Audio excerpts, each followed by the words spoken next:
and you never get told that what are the optimum rates for, you know, pH of the water that you're actually putting your chemical into. I read an article on it about 2 years ago. Biggest farm in Europe, about 150,000 acres. It's in the middle of, I think it was the Danube River, and they spent, I think it was $2 or $3 million, or million, would have worked out $1 million, putting up a water plant to actually make sure the pH of the water was the correct to be used with all the chemical, all that sort of stuff. Within 3 years, they had it paid back of the chemical that they were using. So, I mean, I think it's very important for you guys to actually know what you're spraying and know what the pH of the water is that you're spraying with, because the efficacy of your spray is you know, taken down by the pH of the water. So glyphosate is best used at a pH of 3.5 to 4. Most of you guys in Woodlawn, you've got a pH of 8, 7, something like that. A guy from A&L Labs said that with a pH of 7, 50% of your glyphosate is taken up in the water before you actually spray. So you just blew 50% of your glyphosate. You know, a lot of you guys go, well, you know, I'm using glyphosate, it doesn't work. And guys like Gary would say, put 2 more litres on. No. All that sort of stuff. That but, shit don't work. you know, and that's the thing, you know, if you can actually control the pH of your water, you'll see a better effect for the chemical you're using. Even, you know, the normal herbicides you're using, if you, again, come down, it's more likely around 6.5 that makes the herbicide work most effective. So I've got a little thing here. I'll just take up a little bit of time here, but so this water came out of my well at home. I was going to get somebody to bring in some water from around here, but I know it's about an 8 pH. Sorry about the little container, but I just have to put up that. So this will actually tell me how much, what the pH is. You can actually buy these kits for about $15 off eBay, off Amazon, sorry. I might have shown a lot of you guys. So that's what it is. If you put it up against the pH here, you can see it's about 8. One of our products we have, Fix, actually, I'll do this, do the Fix. This is a product, what might you buy it off most of your retailers for about $100 a jug, which is 10 litres.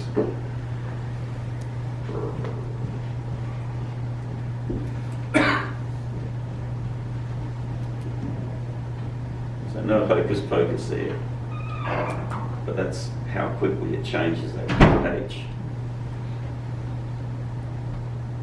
Drops it down to somewhere between 3 and 4. So when you're looking at this, if you're putting your spraying glyphosate at 5 gallons, it's costing you 25 cents an acre to make that glyphosate work so much better for you. So Instead of throwing away $2, you're saying? hey, Instead of throwing away 50% of your money? yeah. Well, Yeah. You can actually cut back on. if you I always suggest to people, do this, see how it's working, and then more than likely you can come back, but feel comfortable first, but seeing what you're getting killed. I mean, it's useless going out there spraying. And so they go, well, that didn't work. how many times have you said that? Yes? So can't you go too low on the pH? With your herbicide you're using in crop, yes, you can. And that's where you really need to know what chemical it is. And, you know, Gary and Lyle and guys like that will be able to tell you what the pH is, or the chemical guys should actually be able to tell you what pH you should do. But, you know, there's a way of testing it. You know, this costs $15, and so you can do as many little tests as you like to, you know, to test your water. Once you've tested your water and worked out how much fix or softener you can actually put in there, then that would be, then you'd be good for the rest of the spraying season, I would think.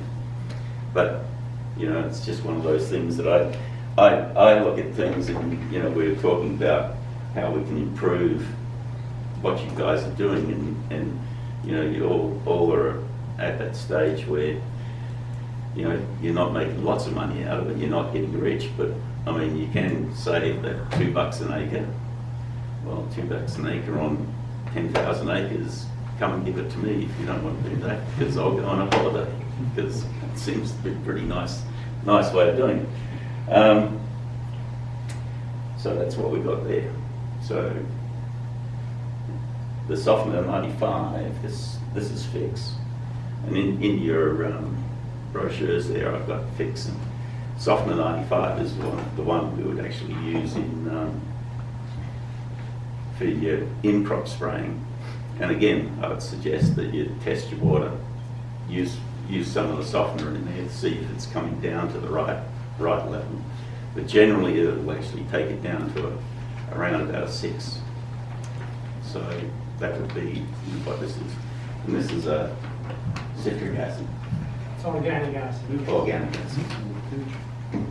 So that's one of those little things. So that's my little show there. Jordan actually mentioned Perfuze, and we were talking about any of you guys that are on you know, granular fertilizer, Perfuze, and I think I've showed this to everybody once before.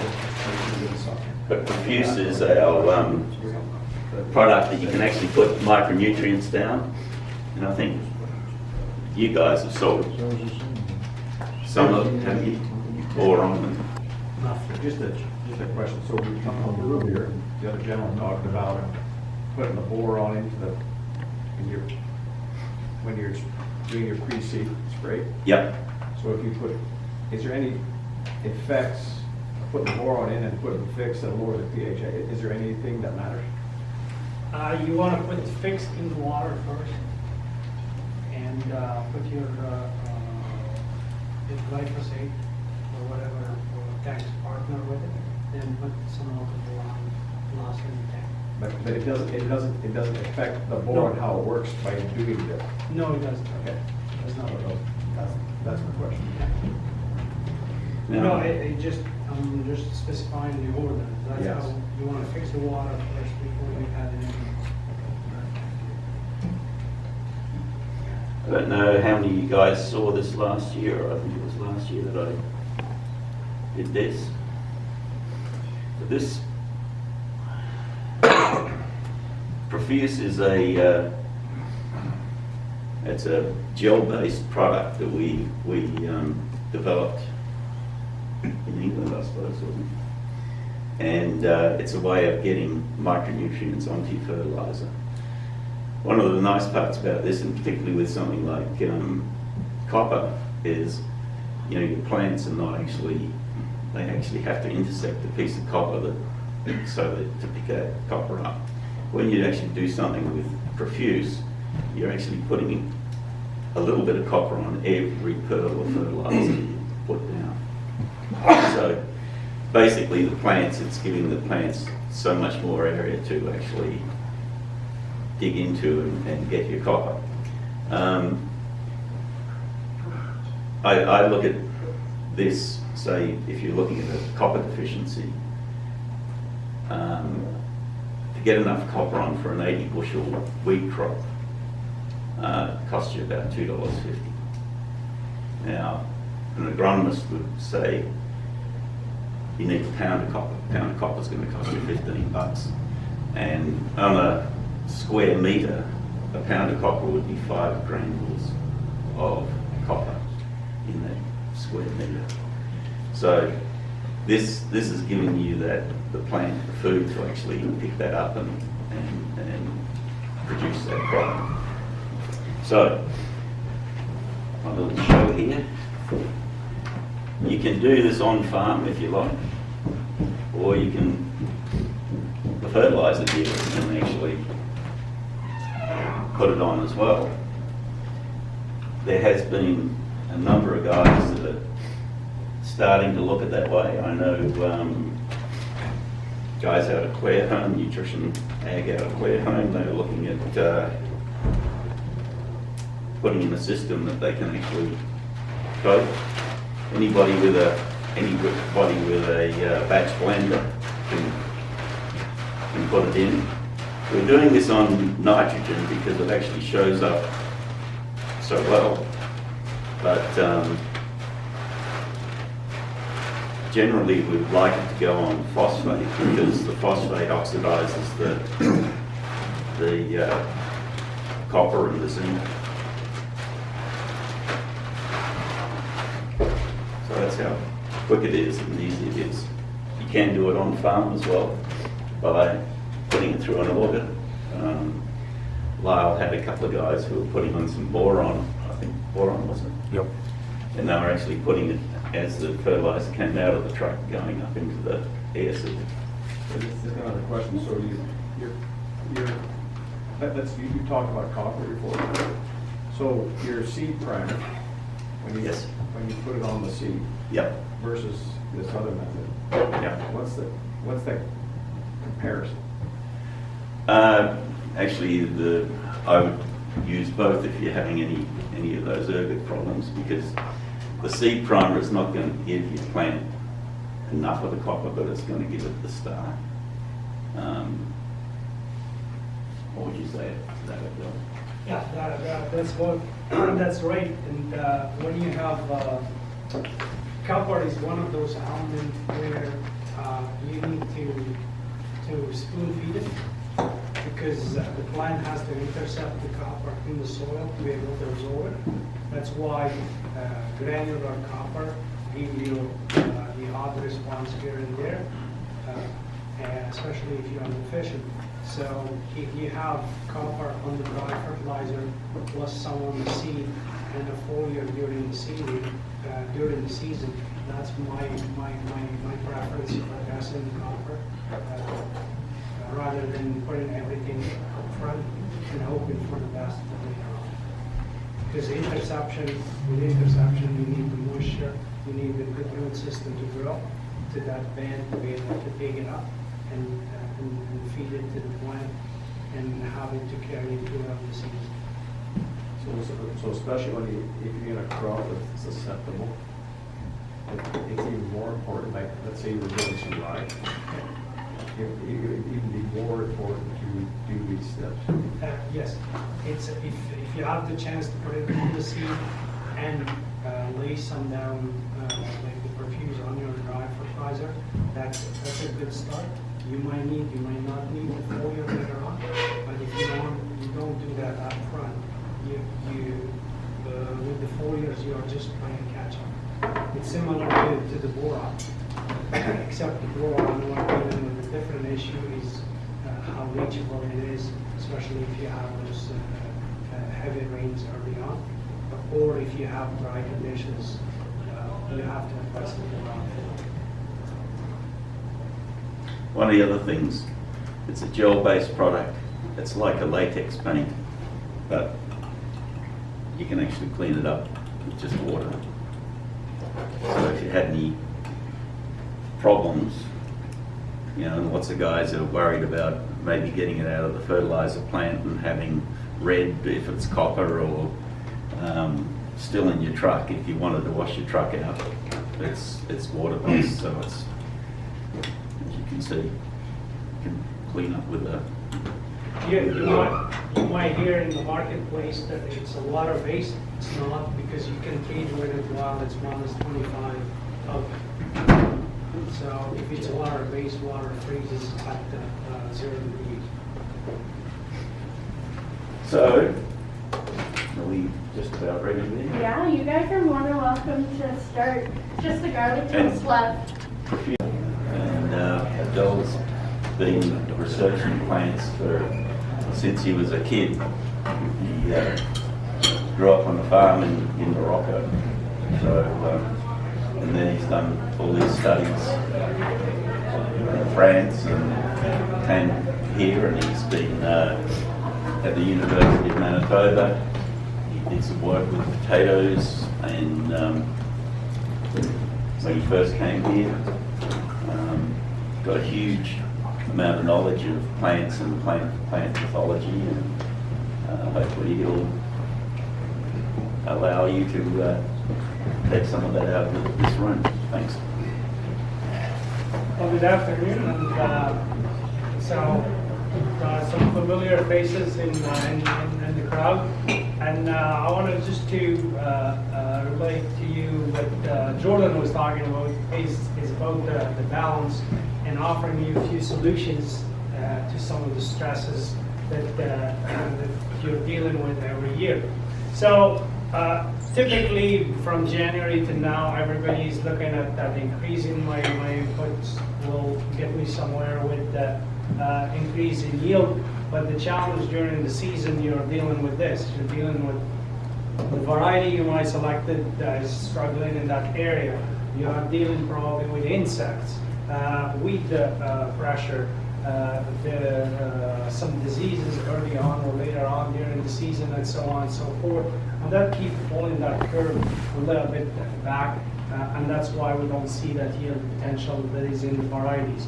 So most of you, when you use a product, you evaluate it based on yield. But there is other components that comes into play when you evaluate those. For example, if you have maturity that is provided to you, that could be worth quality better than higher bushels. But the yield component, for instance, on wheat, is growing more heads per acre, growing more seeds per head, and growing bigger kernels. That's what gives you the yield at the end of the day. So if you don't get all those three components, you end up on the other side losing those bushels in the season. And it can apply to any crop. So Jordan showed you another picture where Dale, this is in his field. So you can see what went onto that canola that yielded 85 bushels that year. And they are dealing with high aluminum soil, low pH, and the boron was one of the major factors in there because it was 1 ppm in the soil.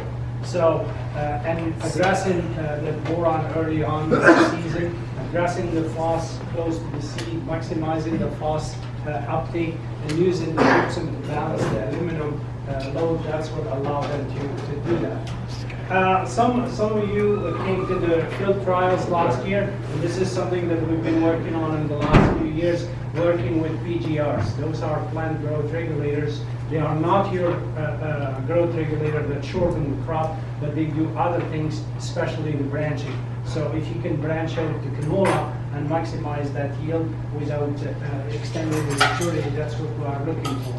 So here you can see just a regular NPK-S blend. There we have just the boron, and there we have the PGR, the boron, and the phos that Jordan was talking about. Phos and boron work together. And we had a number of trials everywhere to be able to replicate this and see how much we can branch out that canola without extending the maturity and increasing the yield. So Cytokelp been on the market now for 2 years. It's a product that has kinetin, which is the branching PGR.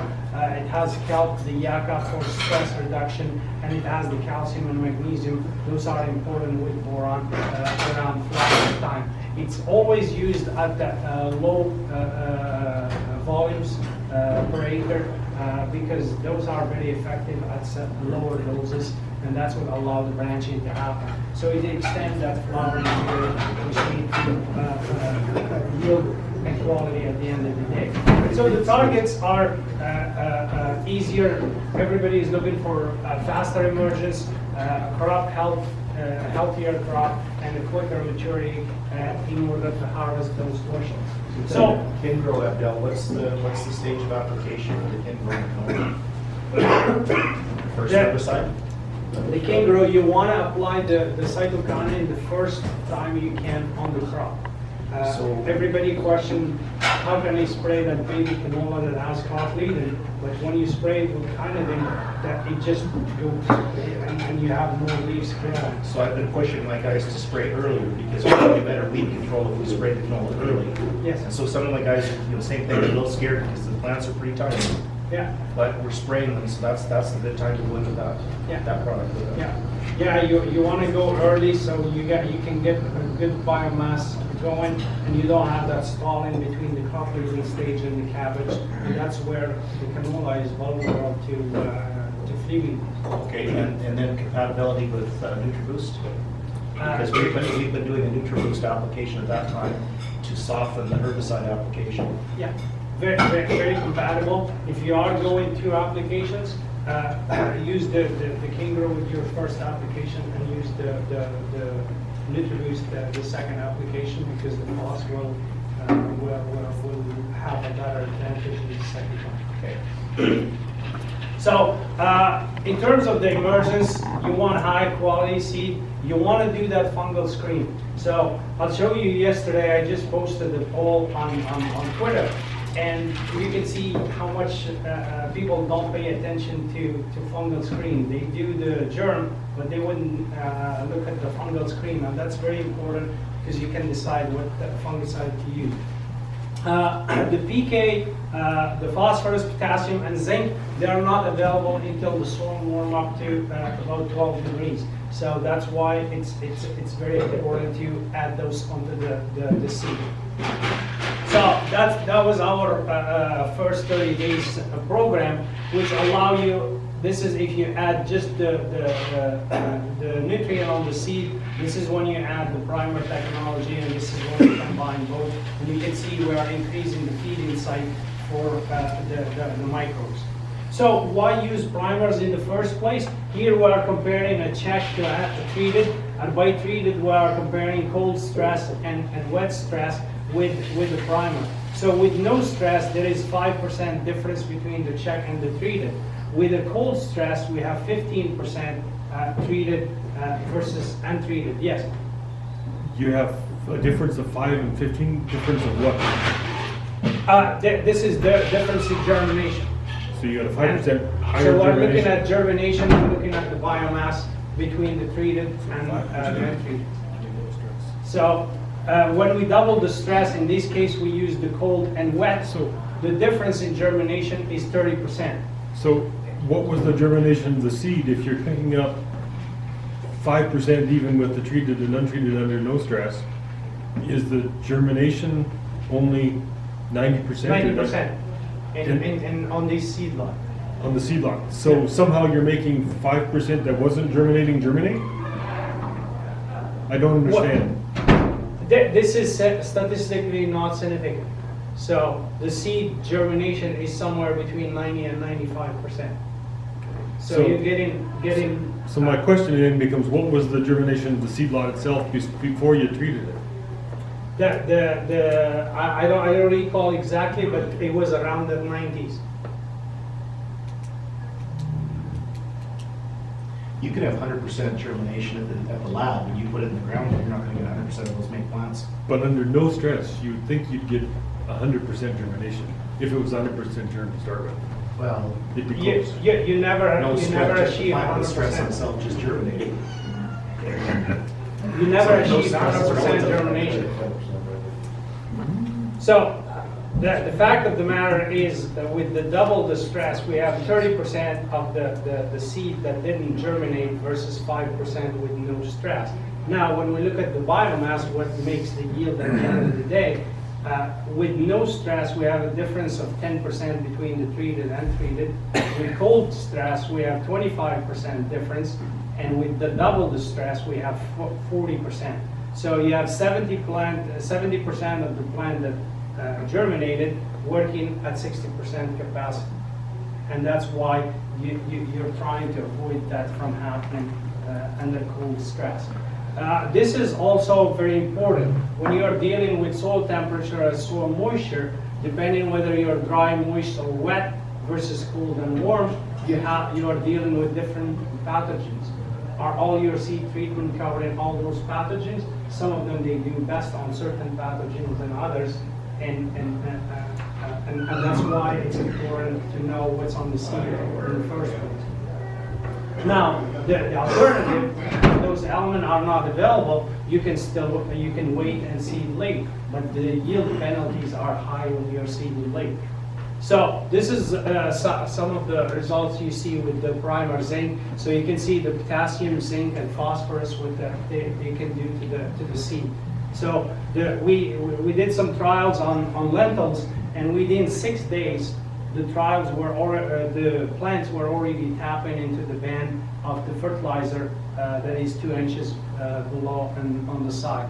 You can see here the difference, and those are frozen soil. This side here is treated versus untreated on the other side, and this is just a close-up to show you the difference. So this is what forming already the first leaf, and here some of the seed is already poking from the seed.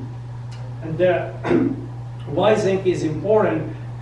Zinc moves toward what becomes the shoot and the roots. In a vigorous seed, we have between 50 and 60 ppm of zinc in that seed. In a non-vigorous seed, you are below the 20 ppm. And most of the seed that we have in Western Canada in cereals, they are between 25 and 30 ppm. So we have a long way to go. And the reason being is most of our soils are half where they're supposed to be in terms of soil test. So when you take a seed that is low in zinc or medium versus high, you can see the difference there in the soil that is deficient in zinc. So you can see you would rather seed this than seeding something like that. And this is primer copper that we talked about earlier. You can see the advancement in there and in that early emergence early in the season. And primer manganese came in later on, and that was my connection with Omex. I used to work on primer on manganese at the University of Manitoba when we started developing this. And manganese, it's what grow the hair. So manganese and phosphorus, I call them the root makers. So if you're short on manganese, those root hair wouldn't grow, and those root hairs are very important to absorbing other minerals and water to the plant and uptake of phosphorus. So 6 days after treatment, you can start seeing those root hair already emerging. And this shows it actually better. This is a lettuce seed, untreated, treated. This is 24 hours after application. This is 36 hours, and 48 hours we are already forming hairs, and the seed is germinating, while this side here is still doing nothing. And this is very tiny seed to work with in the lab. When you section that root system, this is what you see. You see those root hair, the root system, the xylem and phloem are already formed, versus here where it's still lagging behind and it hasn't formed yet. And that's what led us to develop a primer for canola. And you can see the massive root hair that is grown early on, 6 days after seeding. This is what you see in the field, and 7 days after seeding. This is from our plots from last year. You can see the difference in terms of root system. And there is, when you pull the roots, you have dirt that is sticking on them because of those root hairs where the diffusions happen. Yes? How soon can you treat before you plant? You can treat it any time. There is no limit on it. You can treat it in the fall, you can treat it in the spring, whatever convenient. The nutrient would not disappear. It wouldn't harm the seed. Pulse primer, pulses have a higher requirement on the calcium because of the nodulation. And in the last few years, we were able to combine also the manganese and the zinc with the pulse primer in order to give that protection against the Aphanomyces. So, especially if you are short on manganese and you have dealing with Aphanomyces, that's one way of delaying that infection onto the soil. And this is what you see again. So you would rather have a good root system here that is maximizing diffusion and making more feeding sites for that rhizobium to feed on. And Joe will talk about inoculant and importance of inoculant later on. So why calcium? Here, this curve is, this is a study from the 60s. So you can see you increase the calcium levels, the nodules that just keep expanding on that soil, on that plant, and it gives you more nitrogen uptake. And I wouldn't be emphasizing enough the role of calcium on the pulses, what you heard from Jordan early on, the importance. Compatibility-wise, very compatible with the rhizobium, no matter what concentration you're using. And this actually shows the importance of primers. So we have a consistency of response no matter the year, no matter the site. So we have sites in Manitoba going from 2010 to 2014. 2010 and 11 were wet year. 2012 was a drought year.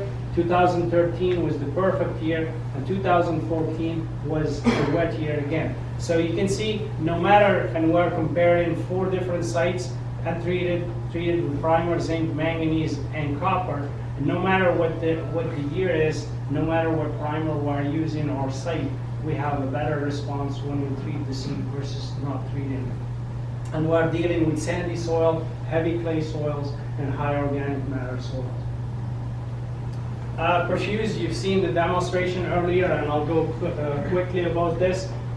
This is zinc treated on the 1152, and this is what you've seen earlier. So this is what Russell was talking about when this is an oxide one. So we take a hydrogen from either the urea or from the phosphate to turn blue. So once you leave that bag that Russell treated earlier, you leave it a little bit longer, all the granules start turning blue. And it turns from this to this because the copper become hydroxide and become usable to the plant.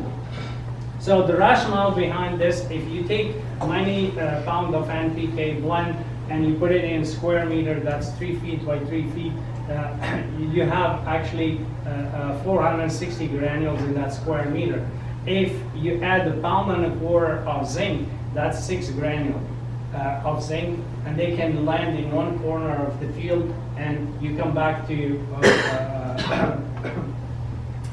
saying that, well, I didn't see any response from the copper, or the story we heard earlier, it took 10 years for that boron granular to show a result. And this is the reason why. Every year you're pulling that boron in one corner of the field, and it takes 10 years to homogenize it in that field. So the idea here is to coat every granule of that fertilizer with a little bit of zinc or copper or manganese, whatever that lacking, to allow crop removal. So you can take crop removal or double it or triple it in order to replenish the soil and also address your crop removal in the season. So the first trials we've done here, this is an untreated, this is a tissue test after we applied the product, and the field was short on manganese, and when we treated with the Perfuze manganese, the blend, the tissue tests were showing an uptake of manganese.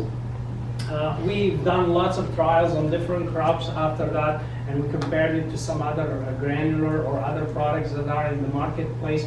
And you can see here, for example, Perfuze zinc and the uptake of zinc versus untreated versus the granular. This is a trial from Leduc. It was treated using a volumetric system for the farmer, and there was 5 bushels difference, 1 week difference in maturity that you can see in the field, and there was no air duct because their challenge was the copper and the relationship to the air duct. And so, as Russell mentioned, we have different flavors. There is barcodes on those brochures that you have. If you are interested in looking at different trials, different crops, you scan that barcode with your phone. It takes you to the website with a series of trials, data that is in the field. Now, if you can't apply primers on the seed or you can't apply on the fertilizer to address your microbes, and you are set up for liquid, that's a good way of addressing your phosphorus and the microbes. So here you can see flax, for example, with seed-placed phosphorus. Flax and durum have the weakest root system, and they respond very well to starters. So you see these responses, and you've seen some results from Jordan earlier with the starter. Again, phosphorus drives maturity. So if you're short on maturity at the end of the season, you have to pay attention to phosphorus among others. And we keep doing lots of these trials to be able to visually show the difference for seed placing and addressing the issues you're dealing with in the field. In our starters, we have a product called thermal polyaspartate. You'll hear from Joe, they have also another product that does similar things. And again, it increases that root system and it uptake and maximize the phosphorus uptake. And those two are good product if you are dealing with deficiency of phosphorus. Salinity, Jordan touched on that earlier. So you want to look at the humate and the calcium. So the humate displace the clay particle and loosen them up and allow that displacement of sodium, and the calcium comes and replaces that sodium. So you don't have that hard pan anymore. And that's why you use these combinations here. So salinity, and I'll make this statement, salinity is not a salt issue, it's a water issue. So you want water to seep from top to the bottom, you don't want water to rise to the top, because that's what caused the salinity. So if you have water sitting there because of magnesium or other factor, it's also raising your sodium to the top, and you have that hard pan at the end of the season. And this is what you see here, for example, on the lower spot. This is where your salinity built. This is what we call the bathtub ring in terms of salinity. And this is where you see it in the field. Different crops respond differently to salinity. So if that's something you're dealing with, there is solutions with the humate and the calcium, but also the choice of crop can help you mitigate that. So soybean and corn are on the sensitive side, and the oilseed are average, and the cereals are somewhat given into a certain limit. So if you're dealing with some of those, there is the product that Jordan was referring to earlier as a humate product, 12%. We developed a liquid gypsum that allow you to apply gypsum in a liquid form.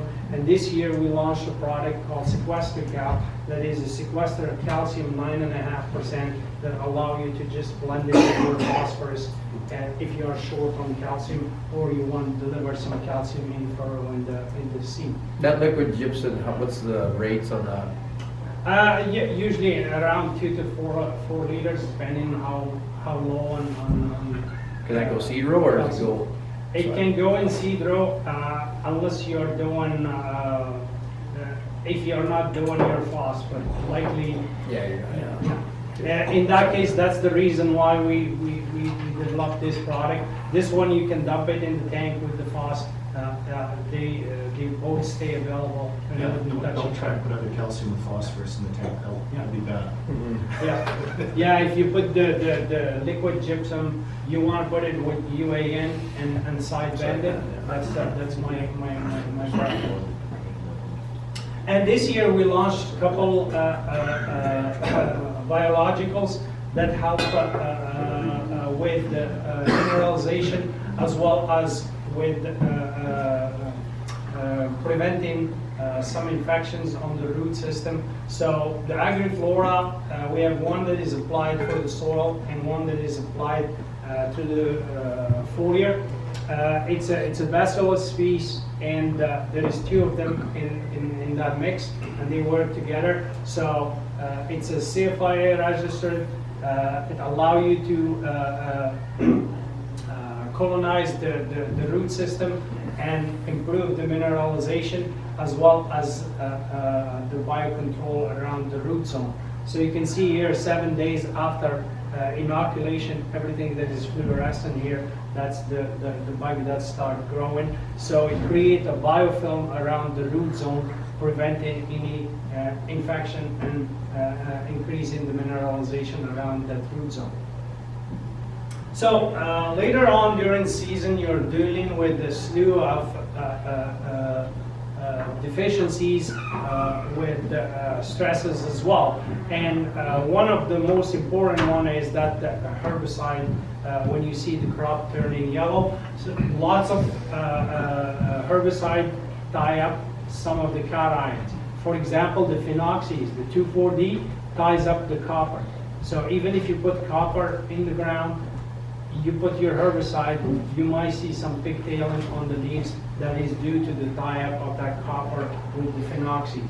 So that's why my answer earlier to the copper, spoon feed it, that's the best method. So foliars allow you to overcome also when you have drought or you have moisture stress. You want to have that transfer of nutrient to the plant going at a normal pace, and if you don't, then the crop will just stall and you pay for it for either yield or maturity later on. Certain nutrients such as phos and boron allow you to preserve quality by pushing maturity. So here, an experiment where the phosphorus was applied to this leaf, you can see the majority of it moved to the root system and moved to the top growth or the younger leaves. So in a stressed plant, and here we use 10 ppm of phos that was applied onto that leaf, you can see that the majority of that 10 ppm was absorbed by the leaf. 60% of it was moved from the leaf and 40% was moved to the root system. On the other side, where the plant were not under stress, only half of that was absorbed by the leaf and 20% of it was taken out from the leaves, and less than 10% was moved to the root system. So again, if you are dealing with stress, that's where you see the response, that's where you see the bouncing back of those crops. So that's what allowed us to develop what we refer to as stress reliever technology.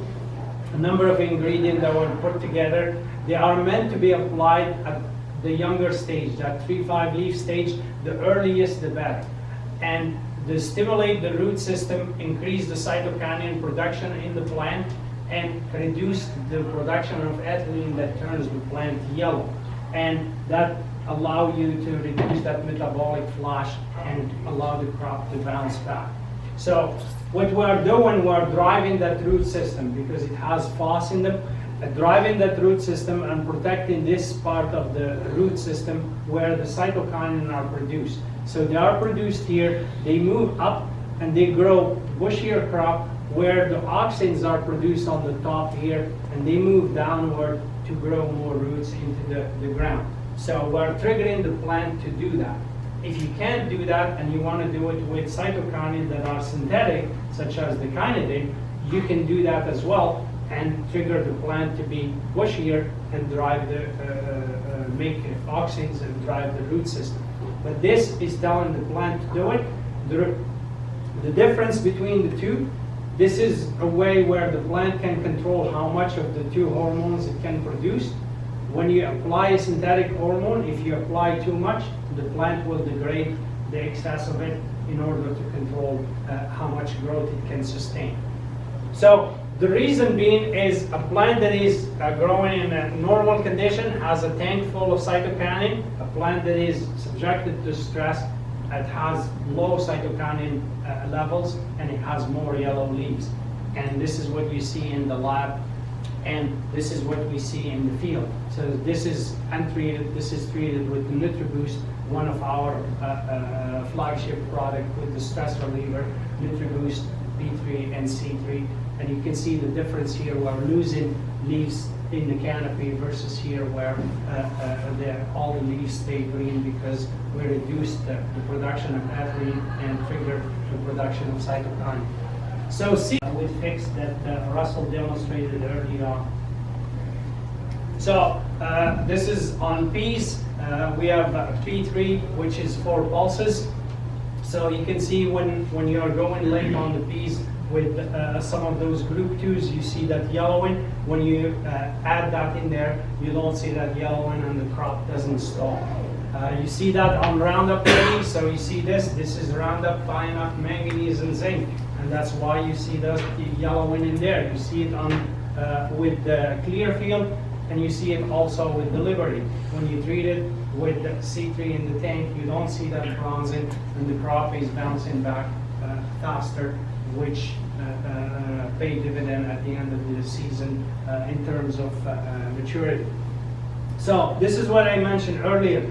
If you don't do the stress reliever technology with like C3 NutriBoost or P3, you want to use synthetic PGRs, you can. Use them with nutrition such as potassium that allow you that shortening effect if you are after that shortening effect, because they encourage lateral growth and the plant doesn't grow too taller. Also, it evens the tillers and the main stem, which makes your operation for the fungicide later on nicer and smoother. Otherwise, you'll have tillers that are lagging behind. And most of you that are dealing with ergot, that's where it comes from. So you're treating with the copper, you're protecting the main heads, but you get ergot from the tillers. The other thing also, if you experienced drought last year and you have some herbicide carryover, you don't want to drive the root system, because you drive the root system with the stress reliever product or any POS product, you will pick up more residue from the ground and causing more damage. In this case, I encourage the lateral growth with cytokinin. Then when the plant is adult enough, it can deal with some of those carryover herbicides.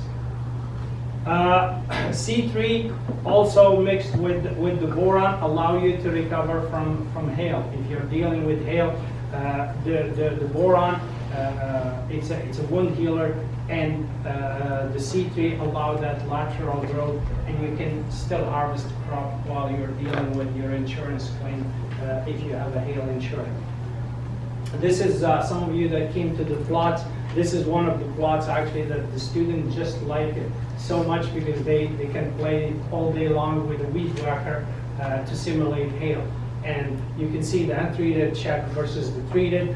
And when we treated them later on with the C3 and the boron, we can recover the crop. And that's one way of simulating hail. So boron, you heard lots about it earlier from Jordan. Boron is the first nutrient that the plants take from the ground.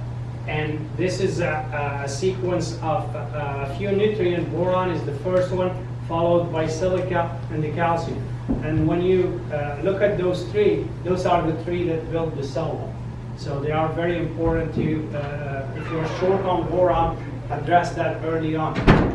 And one ratio that you should be paying attention to in your soil test, and I picked on that one earlier from some of the soil tests that Jordan showed, is 200:1 of potassium to boron. So I've seen lots of those this year, and that caused lots of other issues. So no matter how low boron and potassium levels are in your soil, pay attention to that ratio because it can play lots of tricks on you.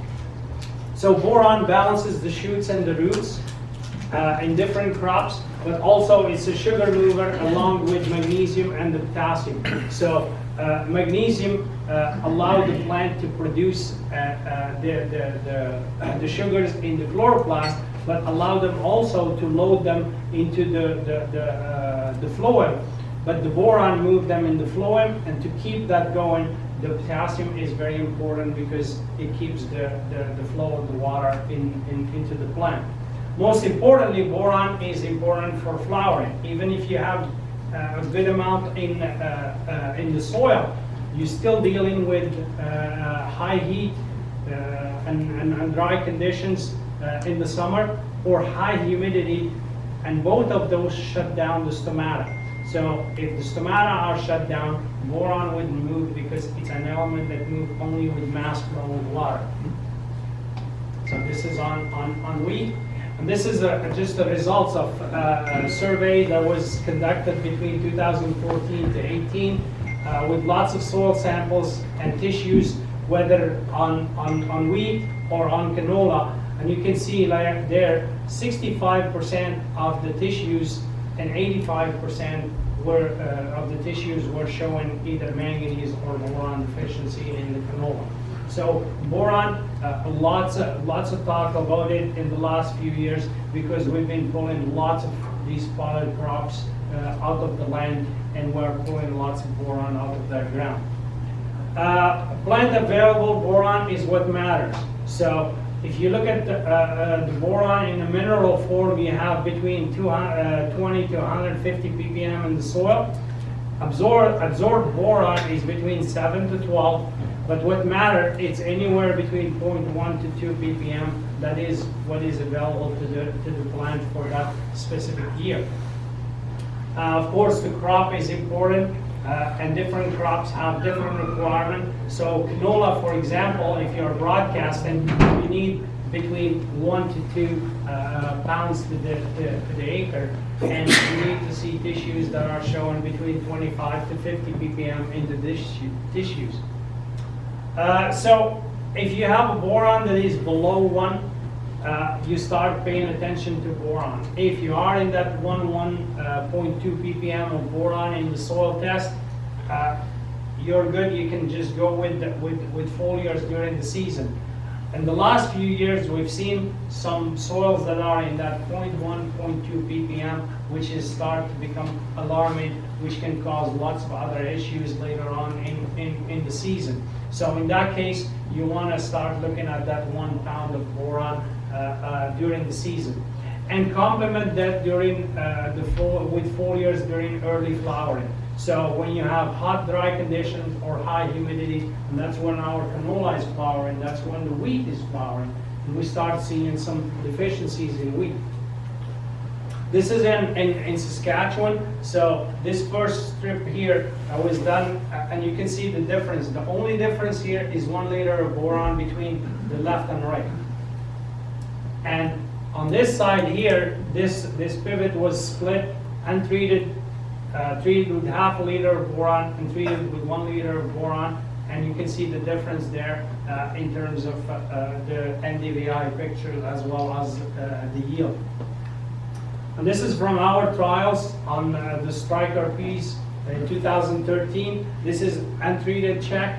This is treated with the boron alone, and this is treated with the boron and phosphorus, and a combination that works very well.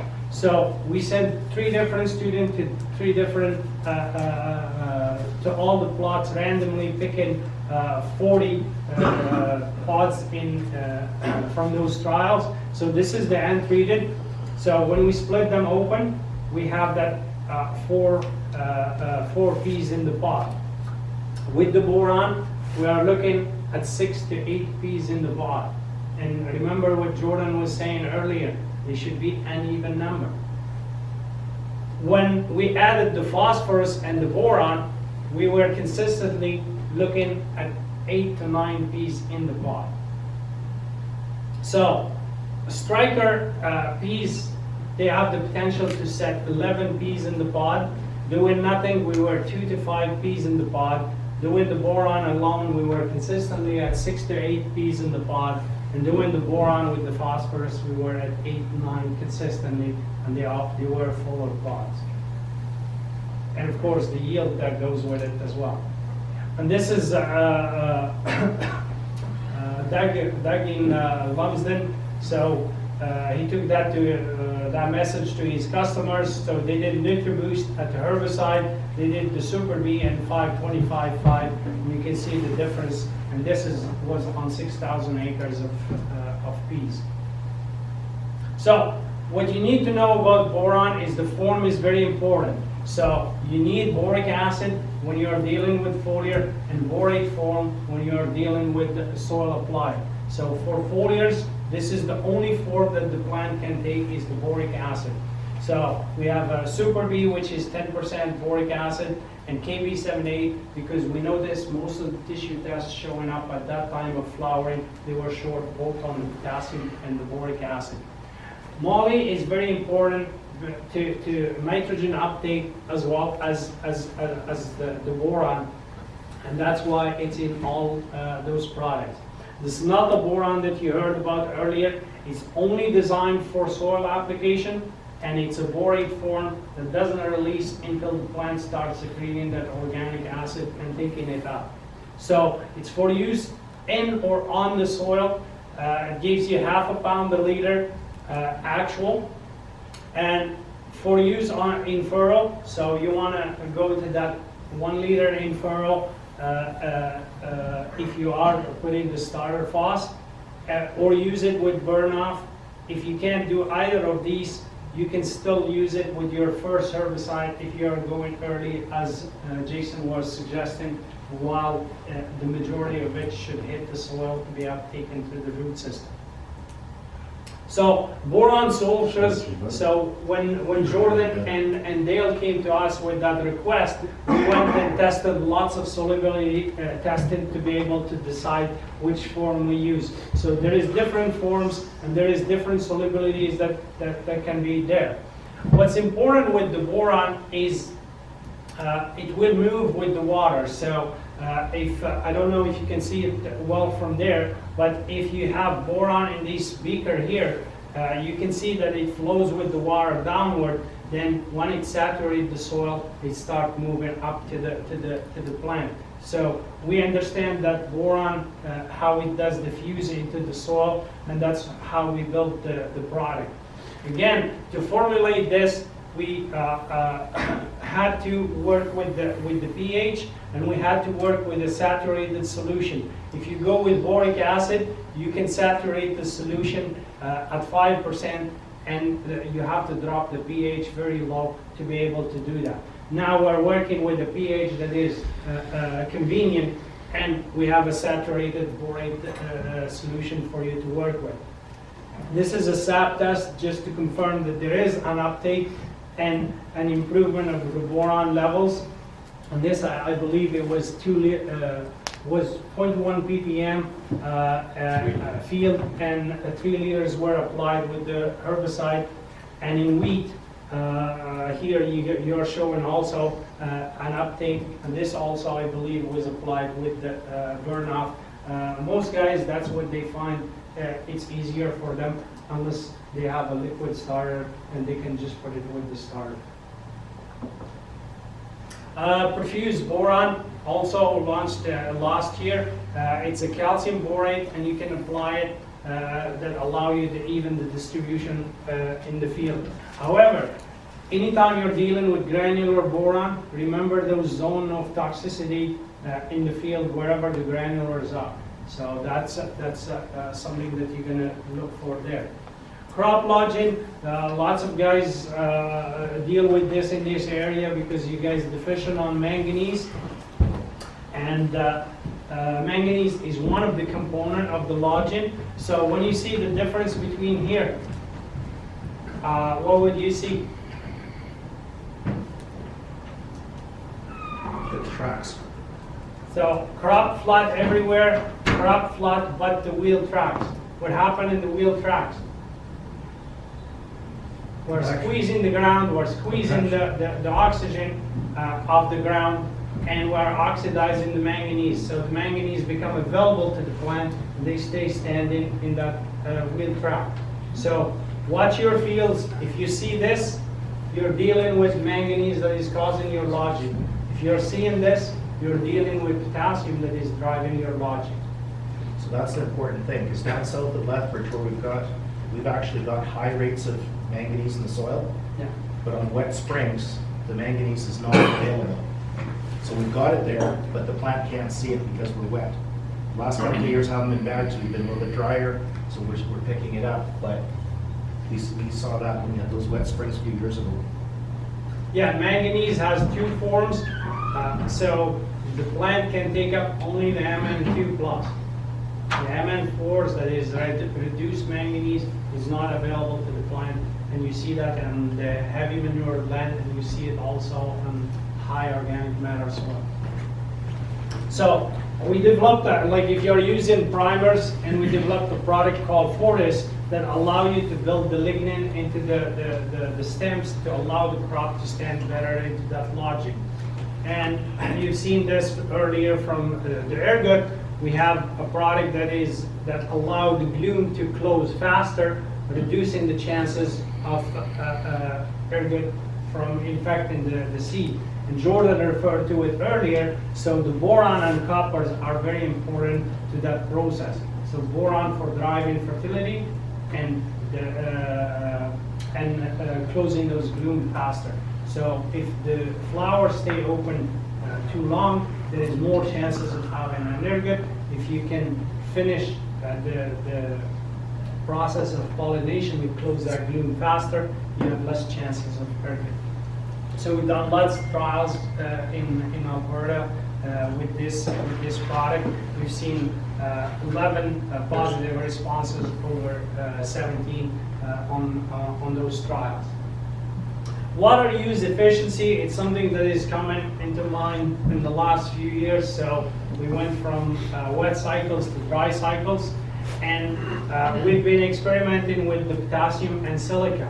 And potassium and silica lowers the temperature, especially the silica, lowers the temperature in the plant. So there is a thermal camera here pointed at those plants. So this is under high stress, high heat. So you can see how much difference in color there that is generated by those plants. The only difference is that potassium and silica.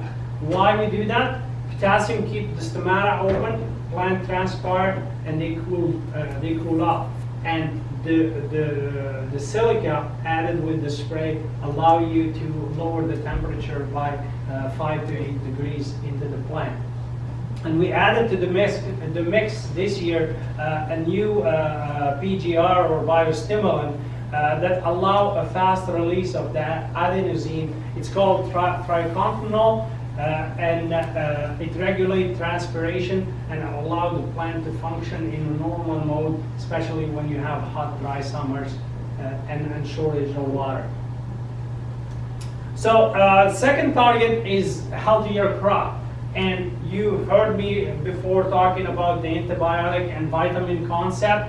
So Jordan touched on this earlier. There is certain nutrients that are very important to against certain disease. So for example, the boron and the copper against ergot and Fusarium head blight, you are closing again those glume faster.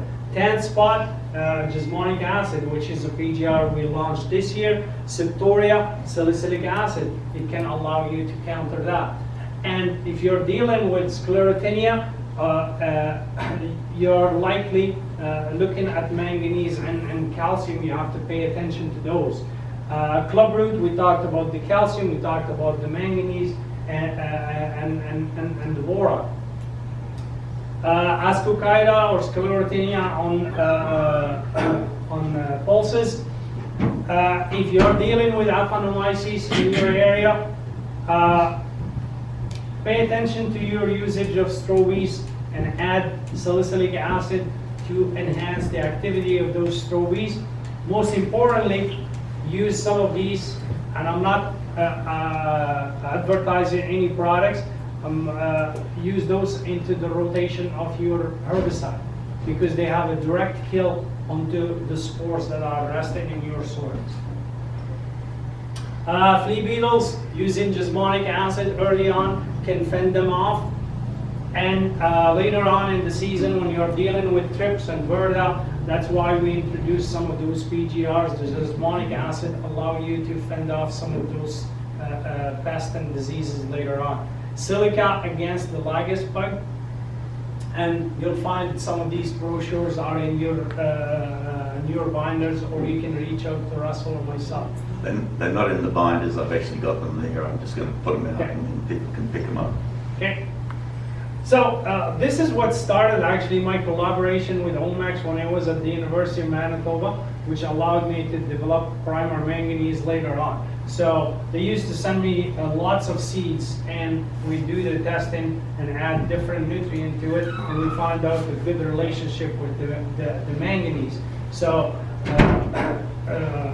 and zinc, copper, manganese, and sulfur are the oldest fungicide that haven't find any pathogen that develop resistance to. So anytime you are including them with your pesticides, you are helping the pesticides act better. And the reason being is most of those fungicide seed treatment, they have certain effect on certain pathogen, and sometimes they don't have a bigger efficacy on others. So if you take phenylamides, for example, they kill the pythium. So they have good activity on pythium, but they do nothing to Fusarium, Rhizoctonia, or other seed rot. The trizoles, on the other hand, very effective against those three, but they do nothing to the pythium. When you see the label of your fungicide seed treatment, now you're seeing 2 or 3 active in order to be able to control some of those diseases. This is coming also from other companies in the field as well. You can see lots of this. And that's why I mentioned earlier, send that seed for a fungal screen in order to be able to pick the right seed treatment to it. And this is a seed what we had with 56% Fusarium graminearum. So you can see untreated versus treated here. And when we send it for fungal screen to 2020 Seed Lab, it came out with 43% of Alternaria, the black point, and 56% of Fusarium graminearum. When we added different combination of primer manganese with different fungicide, you can see this combination here reduced the Alternaria from 40s to 0.5 and the Fusarium from 56 to 6.5, so it helped clean up some of that seed. And that's just by combining the primer with the right seed treatment to be able to reduce the chances and improve that the chances of survivability of that seed. And this is the plates, so you can see all the pink stuff is Fusarium, and here the primer manganese with one of the seed treatment. You can see how clean it is on that plate, and that's what allowed us to seed that seed and have some return from it. And this is the poll that I just posted yesterday on Twitter. So it came with 67%. Everybody's concerned about the germ. 33% done nothing, and nobody is concerned about the fungal screen. That $200 that you test the seed, it can be worth a lot to you later on during the season and dealing with diseases. So, and you can see here, for example, this is the untreated. You see a root rot with the fungicide seed treatment, and when you add the primer, you have healthy roots. Remember, phos and manganese, they are the root makers. So the pathogen keep taking roots, and the manganese and the phos keep generating more roots, and that's why they stay healthy. And you see this, so we have, and I mentioned earlier, there is different diseases as well. You're dealing with Rhizoctonia here, you're dealing with other root rot, and soil moisture and temperature can affect which of these pathogens is taking over the others. And if you are spraying later on fungicide, I would spend the money on the fungicide on this canopy than on this one, where the majority of it is taken on by low canopy diseases early in the season. And here, this was treated with primers and the right seed treatment, and you can see we kept lots more of that canopy healthy and green. Again, here, by using the strobies alone and using the strobies with the manganese and salicylic acid, you can see the difference of enhancing that activity on the disease. The headline here with the manganese and salicylic acid versus headline and untreated check to keep the canopy healthy. A pulse pack that I mentioned earlier, this is untreated chickpeas treated with the fungicide, so you can see a skip there. And with the pulse pack, you can see how fast that is advancing and reducing the control on the disease. This was just around Brooks that we run a project with MRAC and Omex. So we had 2011 and 12 on dry beans, and we used dry beans because you can see sclerotinia disease quick. So you can see it's taking off here, and this is a close-up. The untreated check and treated with the Superman, which is a manganese product, Lance alone, and a combination of Lance and the Superman. So you can see here this canopy is greener, and the manganese, it's what allowed the plant to split the water and ensure the photosynthesis. That's why it stayed greener. So when we did the comparison between the combination Superman and Lance versus the untreated check, we were reducing the sclerotinia severity by 81%. When we compare that combination to Lance alone, we have 62% control on the sclerotinia. And the 20% is due directly to the addition of MN into that tank. So you can see there the difference in terms of the disease incidence. Then in 2012, we took it outside to, these are 4 different sites that were dry land, and this one was under the pivot, and we were able to replicate that.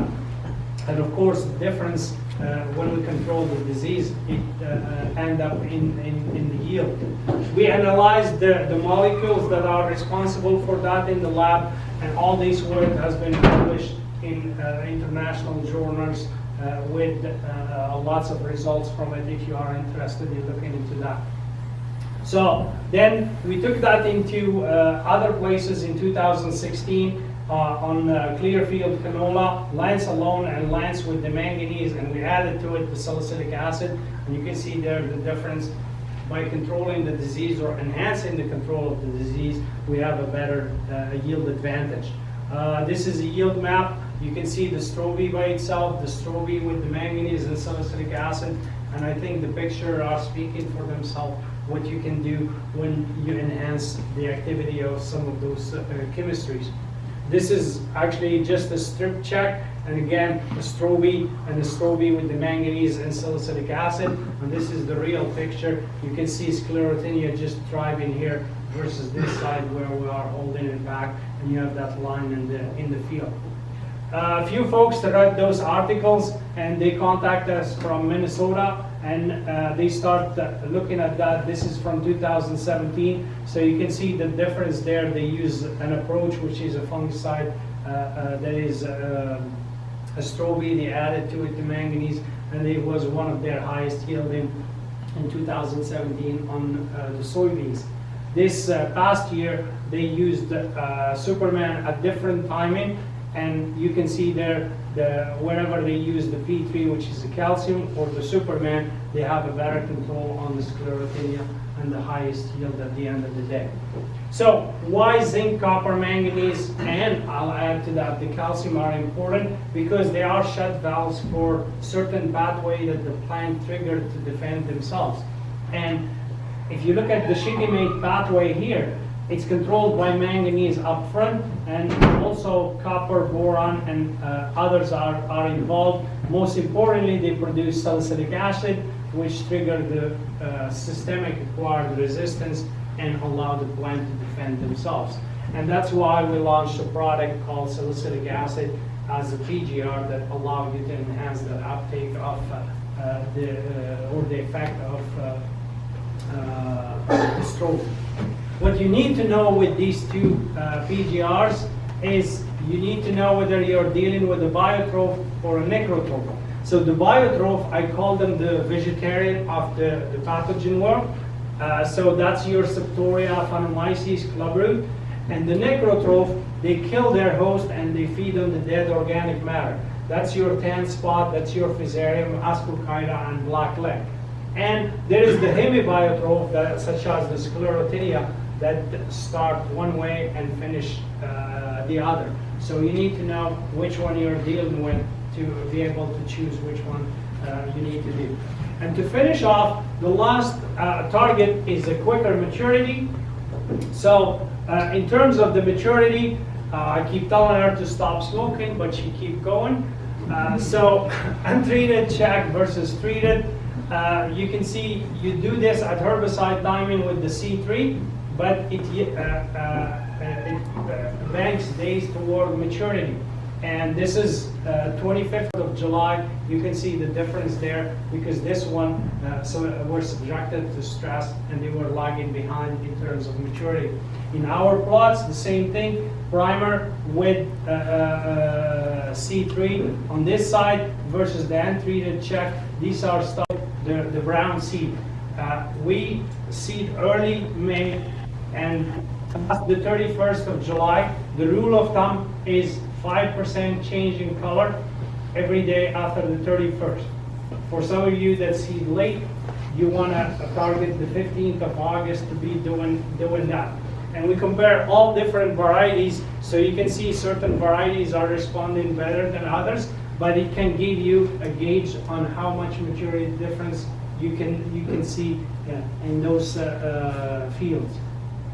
And again, you see check and treated on this side. On soybeans, we shaved lots of days in terms of maturity.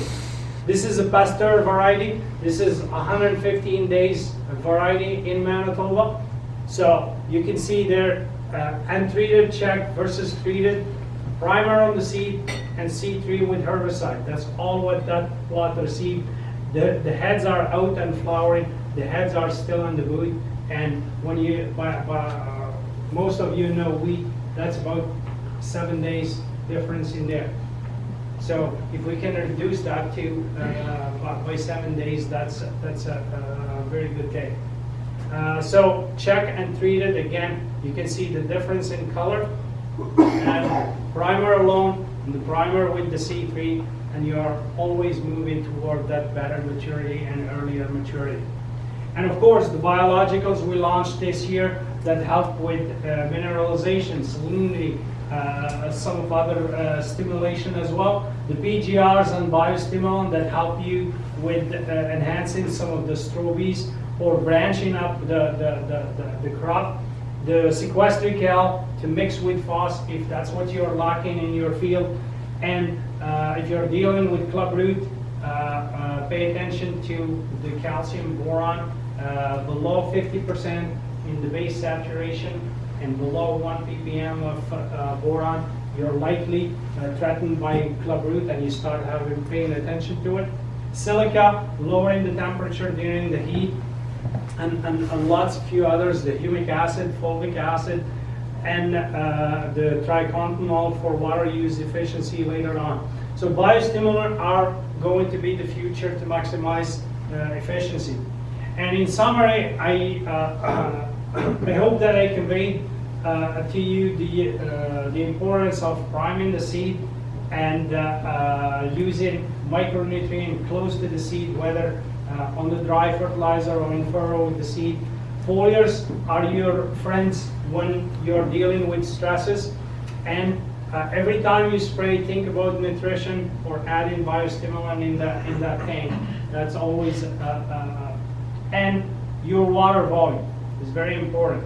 So there is no sense of spending the money and skimming on the water volume without having the right coverage. And with that, I'll stop here. I'm be glad to entertain any question you might have.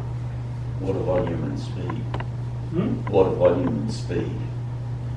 Slow down while you're spraying. Yeah. Gibberellic acid, Yeah. is it the primers? Yes. So our primers, we had lots of PGRs that have been registered, and now we can have them in different products. So gibberellic acid allow you to break dormancy and encourage seedling to germinate faster. That's the one more benefit of the Omex primer cells. Yes. What product would be used for salinity? Well, it depends how much salinity you're dealing with, and humic acid, whether you're using humic acid, and you're talking about calcium or humic acid or combination. Combination? Yeah.